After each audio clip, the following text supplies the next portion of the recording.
What are we driving up on? Rusty, this one is called Island 34, right over the levee here. It's 2,600 acres. About 1,100 of it are tillable, currently in farmland. About 1,500 acres of it are in timber. What I was thinking when I was looking for property was to primarily get a place to hunt deer, turkey, waterfowl for my family. I hired a gentleman to look at available properties and I gave him the parameters of the things that I wanted. He found some pieces of property. He said, I think you can find what you're looking for with these pieces of property. Would you like to take a look at them? And so I went around and looked at them and we ended up finding this beautiful piece of property called Island 34.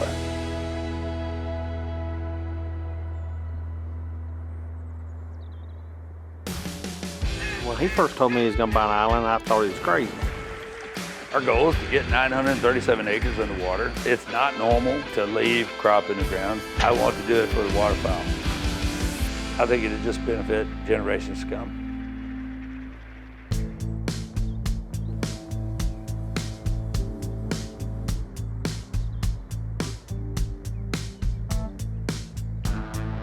After purchasing the island, you know, my vision originally was, okay, this is a great place to retire. You know, I'm gonna get to manage some wildlife again. I'm gonna get to build a few little waterfowl impoundments. But I ended up buying it in November in 2021. And so it's right at duck season. The previous owners, I had asked them in advance, hey, can you go ahead and flood some of the areas that you've been flooding, you know, 25, 30 acres. And so they flooded the bean fields. You know, we got to hunt it. And I mean, it's just a point where you couldn't shoot them out. You shoot your limit, go back to the house, come back the next day, you can shoot your limit again without any problem. As we kept going, I really started seeing the potential for a lot more than just family.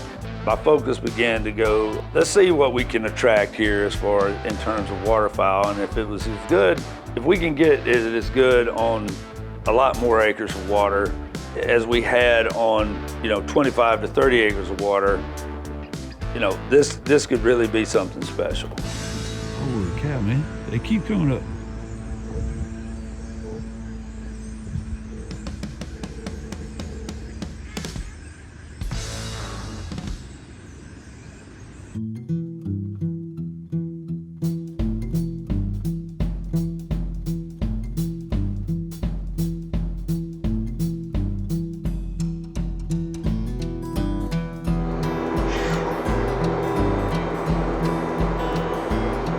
We learned a lot last year.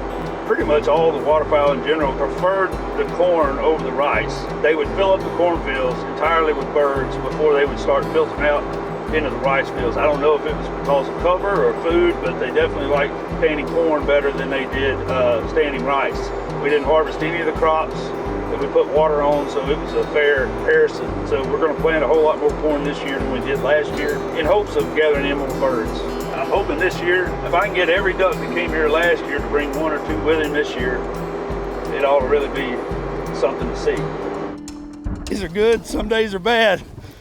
Looks like it's supposed to get bad. So that's farming for you.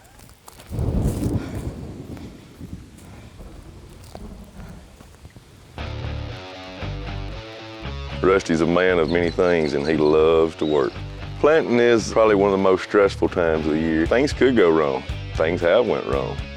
You have a planter mess up.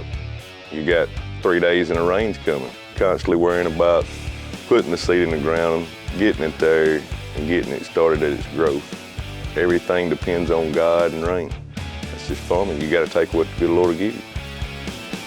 So I grew up on a farm. Love being on a tractor, love being on a traco, love being on a dozer. It's kind of relaxing in a lot of different ways for me. Again, it's what I grew up doing.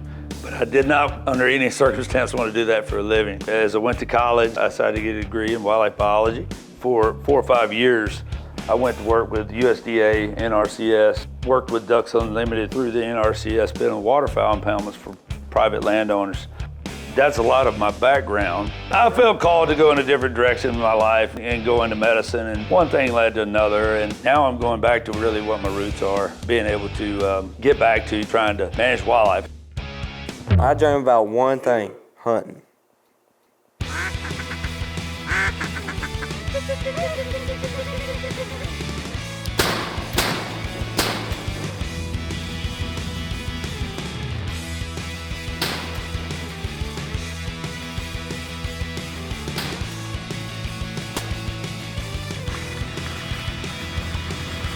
When you got time.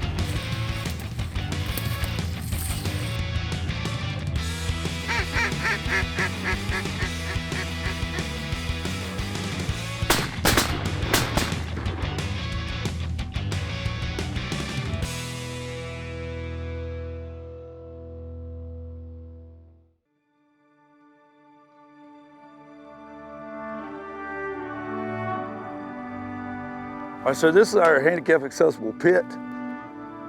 This front part of this gate is designed to lay on a concrete pad, stained concrete pad that'll have PVC in it where we can put our brush in the PVC holes after our guys can wheel in here. And you can see they'll wheel flat in on this lift.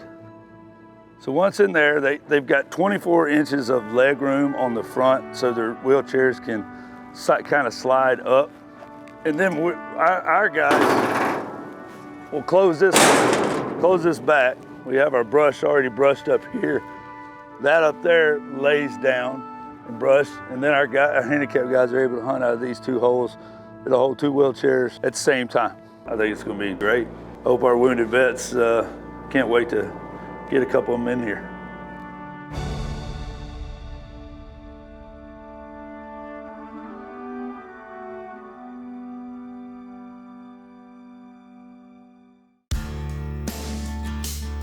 Rusty's personality, I tell you, he's the kind of person that if he's gonna do it, he's gonna do it right.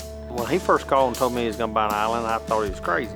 Actually being here and seeing it and getting to take in everything this island has to offer, especially for somebody that's really into hunting and really passionate about waterfowl, this is kind of an over-the-top place that you just almost have to see to believe.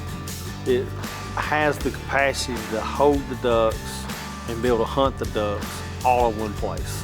Has a place for the ducks to feed, the ducks to rest, be undisturbed, but yet plenty of room to still hunt from day to day without the ducks ever having to leave the farm.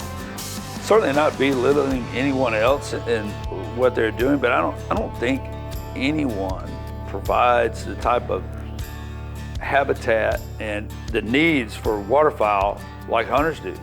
I mean, who else is leaving 300 acres to 400 acres of crop in the field for waterfowl? Name me one person that you know of that's not a federal agency.